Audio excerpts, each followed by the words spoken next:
My first love was the movie business. When I was 16, I told my mom, "Mom, I want to work in the movies." And she says, "You don't make movies, you watch movies."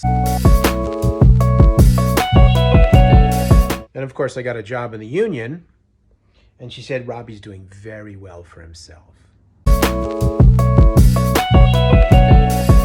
Then I got really into still photography for a while. And I said, "Mom, I think I want to be a photographer." "What do you know about still photography?" I thought I was kind of good at it. I know there are people who think that the saying, "do what you love and you'll never have to work a day in your life," is naive. Well, call me naive.